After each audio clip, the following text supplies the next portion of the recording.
Hey everyone, on today's episode of the Mayor's Table, we're with the River Reach Foundation founder, Bob Lehmer, and treasurer, Debbie Braff. We're going to be talking about Riverfest, River Glow, how you can get involved in contributing to the stewardship of our river corridors.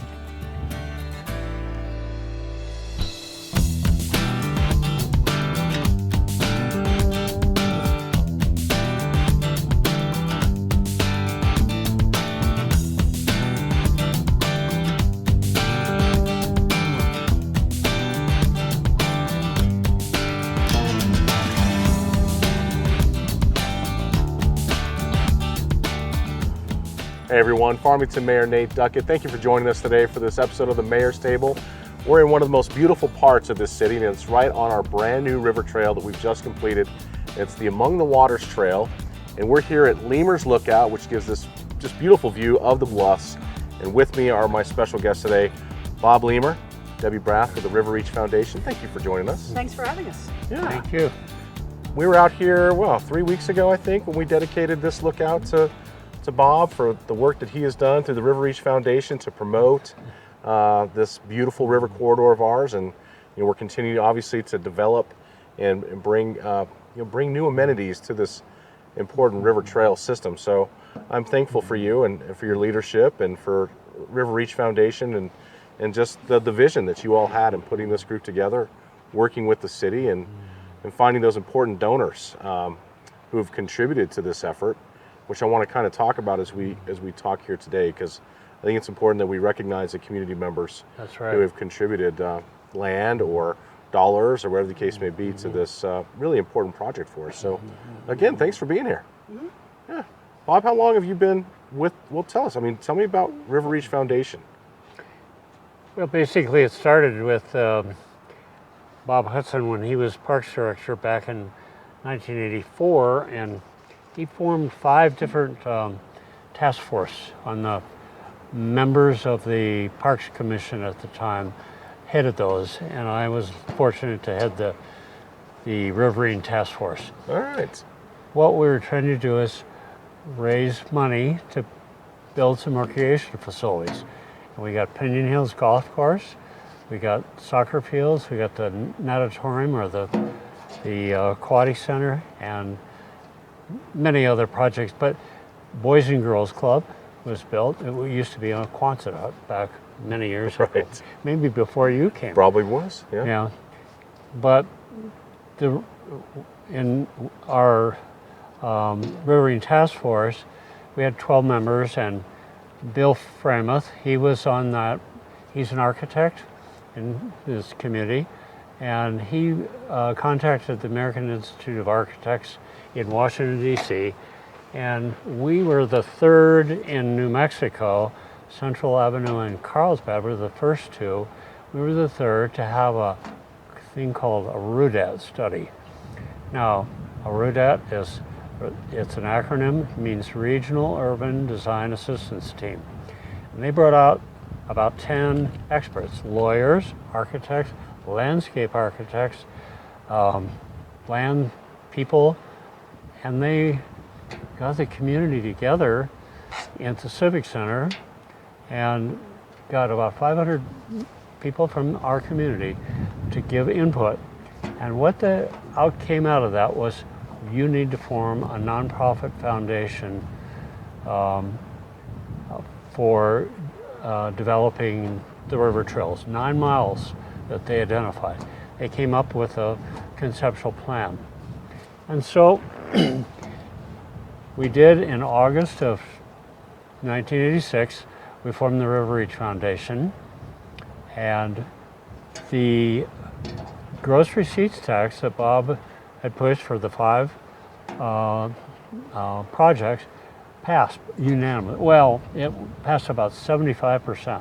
Okay. Okay, and we raised... It was a referendum? Yes, it was. Okay. It was a referendum. We raised a lot of money.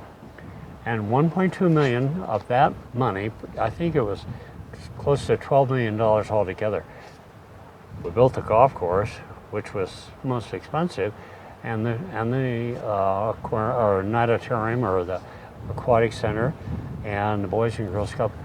Built all those facilities. We got 1.2, and we started building trails and bridges. And I'll tell you, it's it's gone from there. And it's the second gross receipts tax in 1993 brought in more money, and we built the museum, the Red Barn, the Nature Center, and all those plazas that over at Burke Park and yeah, that we wanted to use for educational purposes. It's all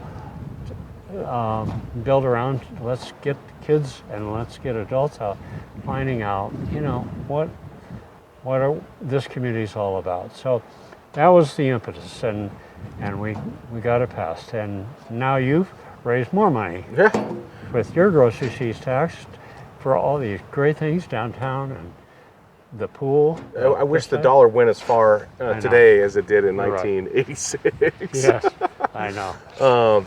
What a great background to that.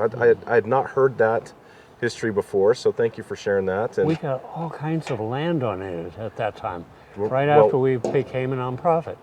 Mott Fouts, the Tuckers, the Owens, and Scott Brown. Scott Brown. God, it was great. And those things are still going on today. That's right. Debbie, I mean, we've got Among the Waters, which I know is a trail you've been wanting for a long time. It's got the confluence of both the San Juan and Animas rivers here, which many people, the day that we came out and dedicated this lookout, they had never seen the confluence before. So it just adds that additional, the interesting components to it, the exciting components to it, to this river trail. You have been on the board now since... For 20 years. 20 years. 20 years, yeah. And now you're the treasurer? I have been for about 12, I think, so yes. Well, as the treasurer, if people were interested, I mean, obviously as a nonprofit, we can donate to the River Reach Foundation. Absolutely. We have a website, riverreachfoundation.com, and you can donate through there, with your credit card. We have memberships, so if people are interested in the work that we do.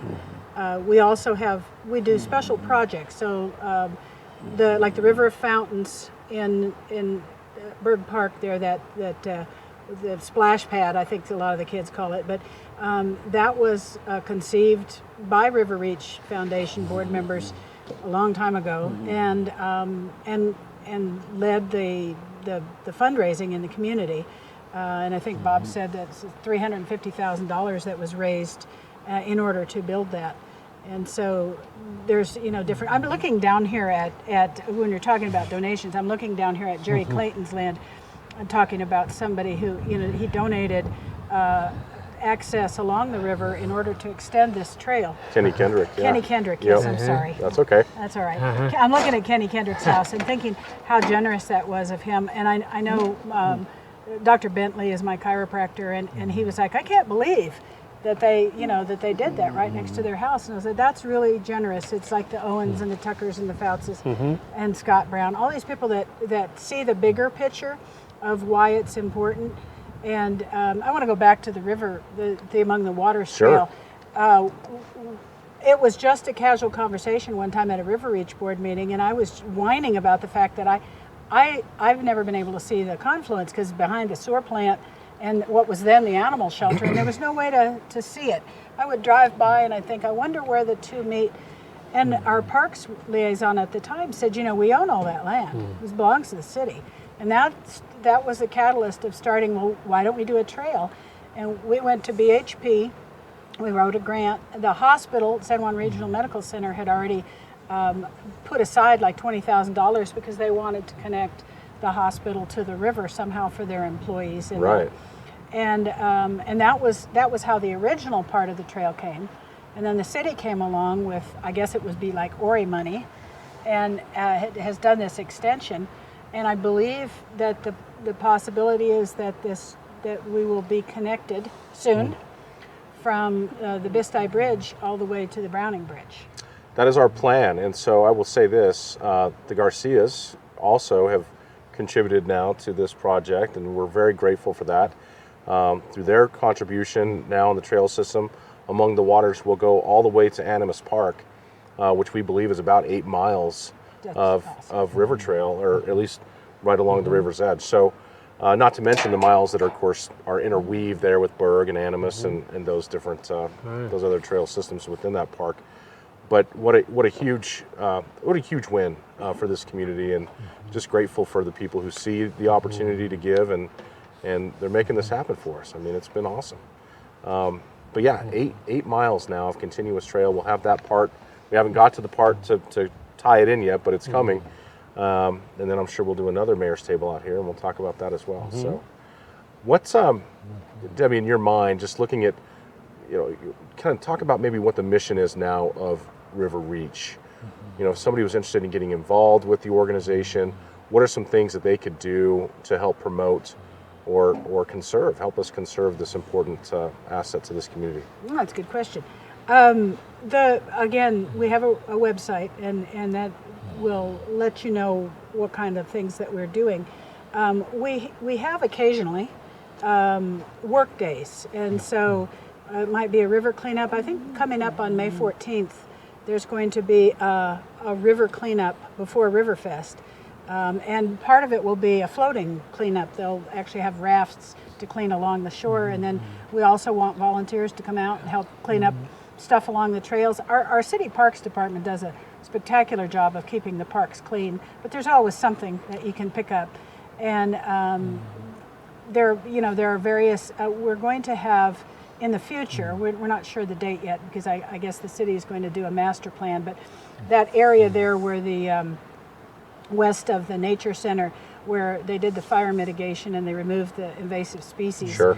Now it looks like a scorched earth. And actually, it's kind of coming in as a meadow now, but we're going to replant trees there. The River Reach Foundation has said that we'll buy 25 larger trees, like of a 2 or 3 inch caliper, and in order to help that come back.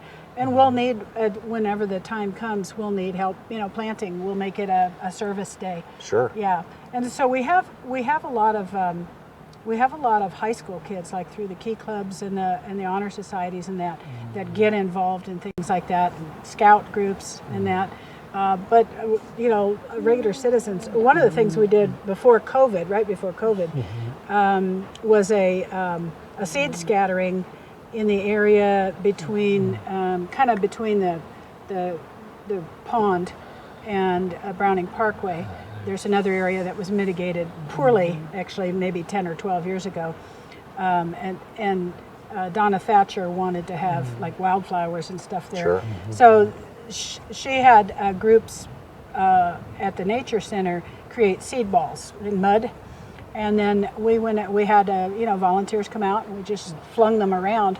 And I don't know how, it's a function of water, but the seeds are out there, so eventually they'll sprout. Right. And I think she's planning to do that again. So That's there's awesome. little projects like that. People can find those by following our website. Okay. And Facebook page, I'm sure. Facebook page, yep. Yep. We have a River Reach Foundation Facebook page, and we have a Riverfest Facebook page. Same with web pages. Well, that's a good segue into Riverfest. Obviously, one of our largest community events. It's become a regional attraction, and one of those things that we really tout, especially from the Convention and Visitors Bureau. We want to bring people here to enjoy the river and see the events and things that are happening. So, tell us about Riverfest 2022.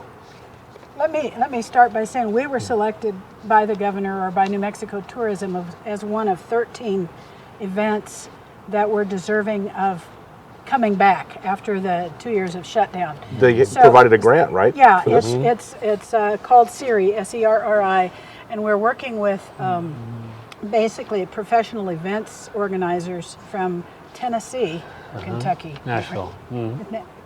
Interesting. And Leo Events, they actually were contracted by New Mexico Tourism, New Mexico True, to help us out with things like sponsorships and just stuff. And they'll actually have 3 people on site during Riverfest. All right. But after being gone for 2 years and having no Riverfest, it's going to be a big event. I in particular do the arts and crafts vendors, and we'll have 60 vendors this year. We usually have 25 or 30. Wow. Yeah, so people want to get out. It's going to be big. Yeah. Yeah, it's going to be a real big event. When is Riverfest? I mean, it's Memorial Day weekend, May correct? 27th is the kickoff in the evening. Friday night. May 27th, Friday yes, night. There'll be, I believe the mayor is supposed to open the event. I believe so. Yes. I hope he's there. And then we do too. And then we have the opening music. There's a group called Magic Ham. They were at the Animas River Jam last year, and they were quite the sensation. They're like 14-year-old boys, and apparently they're very good. And they're going to be followed by.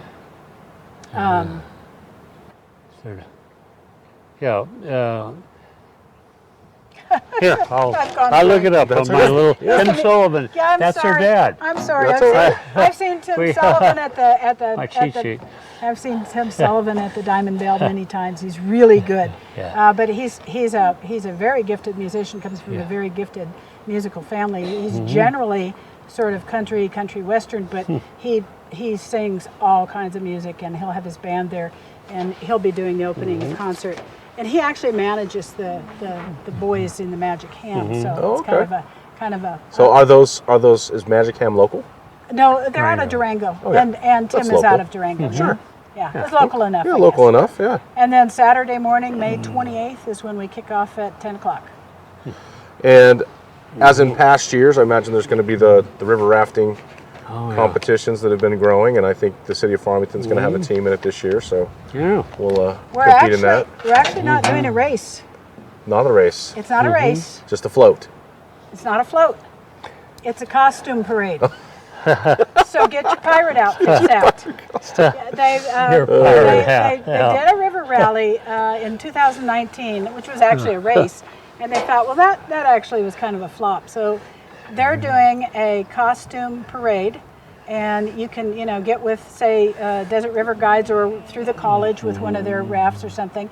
Get your team together and get in a costume as outrageous as you can, and they're going to float from Animas Park to Miller Bridge, take out, and it should be a lot of fun. This should be a cracker. Yeah, it should be. Well, I think that ties into other events we know of up in north of us here, where they have the costume contest during snow down, and so that's great. And I want to add that we're kind of excited that this year, the college used to do the rafting, the college outdoor program, and they quit maybe some years ago. And we've been bringing vendors from Durango, but we're proud that Cody Dudgeon and Ryan Dudgeon with their Desert River Guides is going to be our raft vendor this year. And so it's nice that it's a local business, and we're glad to support them in that. So Certainly big fans of that company, because I don't know about, for as long as you all have been involved with the development of River Reach and the river trails, did you believe it would take until 2020 before we would get a local company that would actually do river guiding? yeah, because before that, you basically just had to know somebody that rafted, and they'd invite you. But I know I went out with them 5 times last year. Oh wow! I had a blast. I had relatives from in town or from out of town, out of state, and we took the Siri group, the Leo Events group. We took them on the river, and I did a couple of others. So, Our Connie Mack kids did it last year that Yes. were here in town, and then my mom told me just the other day that she wants to go on a river float. So, that's the nice thing about our part of the rivers here, is that there's not a lot of crazy white water, so it's a more family-friendly type area. That's right. Although we're trying to create some more kind of white water type places, but Yeah, Cody is going to be doing it all summer, and it's if the water rapids go down quite a bit after the snow melts, we'll go on the San Juan. That's the great part about having two rivers. Beautiful, yeah. It's a beautiful float from basically the fairgrounds McGee Park to and Westland Park. Westland Park. Oh, it's fabulous. You're right on the bluffs. Right underneath. We took, actually, it was when my cousins from out of town were here. We took the very first trip on Memorial Day, on Monday, and we watched somewhere on the Shannon Bluffs, right over us, was a aerial battle between 2 bald eagles and 2 red-tailed hawks, right over us. Did anybody get that on camera? It was I'd amazing. love to see that. Yeah, well, it's not great footage, but at some point you think, quit filming it and just watch. Sure. Because and Special moment. Ryan, she said that she's been guiding up north for years and years. She said she'd never seen anything like that. So That's incredible. It's pretty cool. Yeah. So we have some other events that are going to be taking place, and one that was, the last 2 years. It was 2 years now that we've had the Animas River Days, and then we also have River Glow at Christmas time. So, are we going to be doing Animas River Days again? The jam, River Jam. River Jam. Yep. In the fall. Okay. We last year it was the city's suggestion that we do something, even though we couldn't do Riverfest, and so that was how we started Animas River Jam, and we were looking at doing it again in the fall, but there were so many events booked. It was we're too late for this. So I believe it's probably the first weekend in October we're going to do. So that's just it's like Riverfest light. It's just food vendors and music, and we might do some arts and crafts vendors or something like that. We might add a little to it, but it's really just going to be at Berg Park. Okay. It's not going to be at Rocky Reach Landing, just at River Reach Terrace. All right, and then River Glow, another big event. That's the first Friday in December. Okay. You have sandwiches between the city Christmas parade and the college Luminario show. Yeah. It's just beautiful, these the events that are tied into those different times of year. They kind of build on one another. Yeah. We get into the fall, and every weekend is just packed because it's the most beautiful time of year to be out. We get through windy season right now and get into some of that early summer weather. This trail right here is incredible in the fall. I was able to come out here in October. It was stunning, absolutely stunning, Those especially down on the San Juan there where that first bridge is. It was just absolutely glorious. Bob, what else do you have going on? Well, we have lots of music, 20 different venues, and in 2 different areas, and actually the third is Andean flute music. The gentleman from Albuquerque, he's going to be setting up his place halfway. But we have country, jazz, rock, pop, and we have Something for everybody. Yeah, everything. So we have, in addition, the White Mountain Apache clown dancers coming in. They're so popular. And Myra Newman, through the Indian Center, has arranged for those people to come down from Arizona. And that's going to be on Saturday, I think at 2 o'clock, I believe, on my schedule. Okay, so the 28th of May. Yeah, 2:30. Okay. And then we're having another event that's called the One Nation Gore Dancers, and Elvin Keyswood from Shiprock. He's going to be on our Veterans Memorial Plaza. That's great. Doing that from noon on Sunday until 5. And those are great attractions in addition to other things we have. We have car shows. Saturday, we have a hot rod and muscle car show on Saturday, and then the old cars on Sunday. You want to talk about the children's? Yeah, at Rocky Reach Landing is where you're going to concentrate all the children's activities. So they're bringing in a couple of, one is called Walk on Water, and I don't know if anybody remembers it from a couple years ago, but it's like a big plastic hamster ball that you get in and you walk on the water with it. So they're going to be back. And then there's going to be a large amusement, the name of which escapes me right now again, and I even asked, but it's a lot. It's like 8,000 square feet. It's mostly like bouncy houses and slides and things like that. So there'll be a lot of fun activities for the kids. And we also do an arts and crafts venue there that's usually a sponsored event, and it's free. The other things I assume you pay for, but because they're vendors. But the children's arts and crafts we provide the materials for, and face painting and all of the kinds of things that kids would want to do will be at Rocky Reach Landing. Oh, somebody's working over there. Yeah. Anyway, that'll be a big draw. I think we want to get people to go back and forth between the two plazas, and I think that will be a good draw as people start at Rocky or River Reach Terrace. And the kids are, I want to go, Yeah. And so, because there's food and music at both places. Sure. We want to move the traffic. Our whole goal of Riverfest originally, maybe, or at least mine would be, is to get people down there to discover the trails. When I moved here in 1999, and I ran into a former student of mine that was a neighbor, and she told me about Riverfest. And I'd lived in Kayenta forever. I had no idea there was a river trail here. In 27 years I lived next door to, I came to Farmington all the time. Had no idea there was a river trail. And so the next year I went to Riverfest. And you know, now I'm addicted to the river. I was down there today walking my dogs. I'm there all the time. But it was Riverfest that introduced me to the fact that we have river trails, and it's a real asset to our community. Definitely is. Yeah. Well, and this council, I can tell you, is fully behind continued development. We want to see it obviously go from the Animas Park and then head east and go behind the museum and then connect into what will eventually be, and we've obviously got the funding for this, but the Pinning Hills Bridge project, and have that trail go to there. And then we're now working with the county and Aztec to take it all the way to the city of Aztec, and then hopefully someday even further north and go up into Colorado. So I think everybody, I believe that most people understand why we want to do this and how it plays into the quality of life that we have here, and attracting new people and obviously sustaining this beautiful population that we have now. So I'm excited to be a part of it, and I just thank you both for your continued leadership and advocacy. And is there anything you'd like to tell the community, things that we want to make sure that they're doing? You know, we're having several contesting events, the 10K, the 5K, the 2K walk. That's on Saturday morning, right? That's with our rec center. Yeah.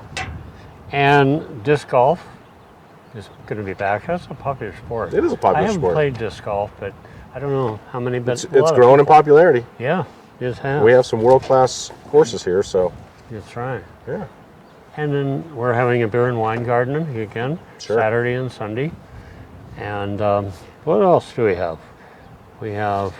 You know, people could go to our How about- website, which is riverfestnewmexico.com, and it'll tell you everything. It has the music schedule, it has everything. And what I think we didn't mention, the duck race.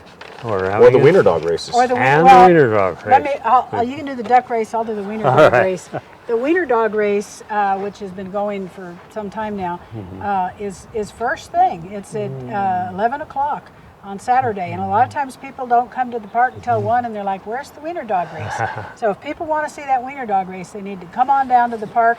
The events start, the whole Riverfest starts at 10 a.m. The Wiener Dog Race is at 11. It's usually over in about 30 or 45 minutes. Scott Micklin will be there calling Sure. the ponies, Right. And if you've never seen the Wiener Dog Race, it's hysterical. It is. Because the Wiener Dogs do everything but race usually. Well, usually there's one or two that race, and the rest of them, it's quite a laugh. Yeah. It's a fun event. Great. And tell us about the duck race. Well, the duck race is on Sunday afternoon. We're selling tickets. They have a lot of we have a lot of good prizes. We have, first of all, let's tell you where the duck race is. It starts at the bridge at Willow Ditch on Rocky Reach Landing, and it goes 500 yards. So we call it the Riverfest 500. And we're selling tickets for $5, but your chances of winning $2,000 is first prize. Oh, wow. And we have winners. It's not a scam or anything like that. The first prize will get $2,000, second $1,000, the third $500, and then we have other prizes in addition to that. But you can buy these tickets at Riverfest, and I understand 7-Eleven is starting to sell them as well. We're going to try to get And you can buy them online at riverfestnewmexico.com. There you go. Anyway, it's a great chance, and you've got a much better chance of winning the duck race, $1,000 or $2,000, than you have of winning your $2 lottery ticket. What is it? 289 million last week. Yeah, I wanted to say it was like 4. Oh, as far as the odds go. Yeah. Right. Yeah, 1 in 3,000 here. Yeah. So this is a Much no-brainer. better. Sure. Yeah, buy them at the information booths, these tickets at Riverfest. Okay. Friday night and Saturday and Sunday. Anything else on Riverfest? Okay. You have anything more? Right. I think that's it. We're going to have a fabulous event out of this. Absolutely. And we're so happy after a 2-year hiatus to do it again. Well, it's a good kickoff to the summer, and Yes. you know, we have Farmington Lake open, we'll have Bisti Bay open, we have Riverfest that weekend, and I think it's going to be a beautiful 2022 for us. So, thank you very much. Anything else, Debbie, as far as for people to know about? No, not that I can think of. Okay. Well, I'll just circle back. May 14th, we're doing a river cleanup. If you're interested, I imagine that's also on the River Reach Foundation website. I believe it's on the City of Farmington's website and Facebook page as well. We encourage people to be good stewards of our lands. Obviously, anywhere, if you're in a park, city street, I don't care where you're at in the city. Tossing trash on the ground is unacceptable. We've got to change this mentality. We need to foster this idea that whatever's mine is my responsibility, and if you see something that's on the street or in the park, pick it up, throw it away. We all need to chip in on that effort. So just encourage people in that way. Tree planting is going to be happening, sponsored by River Reach. So that's going to be an excellent project. So please check out the riverreachfoundation.com for more information on that. Bob, Debbie, thanks for being with us today. Thank Thank you you. for having us. Really appreciate the work you're doing and excited for the events that are coming up. Hope to see everybody at Riverfest. Yeah. All right. Yeah. Well, thank you for tuning in, and we'll see you at Riverfest May 27th. So we'll be there for the kickoff that night, and looking forward to sharing a few words of encouragement for this community for the summer ahead. We'll see you next time.